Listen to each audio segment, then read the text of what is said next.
Hello friends, Dan Morton here again on the Daily, this Tuesday, May 24th.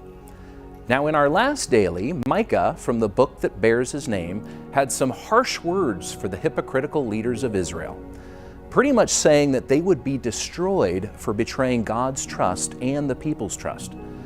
But he contrasts that in Micah 6:8. He has shown you, O man, what is good, and what does the Lord require of you? To act justly, and to love mercy, and to walk humbly with your God. And if that's not the very essence of Jesus, I don't know what is.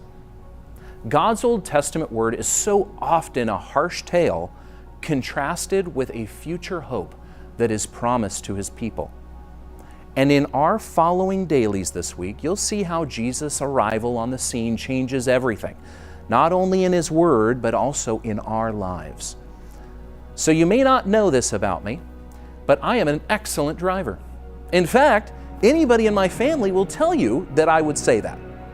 And while my skills in some aspects might be slightly above average, there are many of my habits on the road that fall short of excellence. That same family would also likely tell you that they have witnessed moments where my speedometer gauge reflected a higher than advised speed, or that I perhaps didn't fully stop at that last stop sign.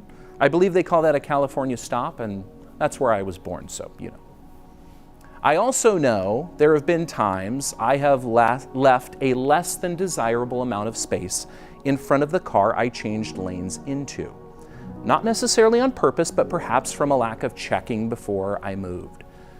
So then why do I feel so justified by having a judgmental attitude towards the person who cuts me off? You get up next to that person ready to give that judgmental look, only to find a person who is preoccupied, perhaps with being late to work, perhaps with a crying child in the back seat. Maybe they're on the phone with someone in crisis. Maybe it's the things we can't see, the physical pain they're dealing with, the hurt of a breakup or divorce, the family member that has just passed away. Or perhaps the judgment of someone they trusted to listen and love. In that moment, your heart turns and you give them a smile that seems to melt their heart just a bit. I pray that someone shows you love instead of judgment today, and that you can do the same for someone else. Just know that it is the God whose image you were created in to love who loved you first.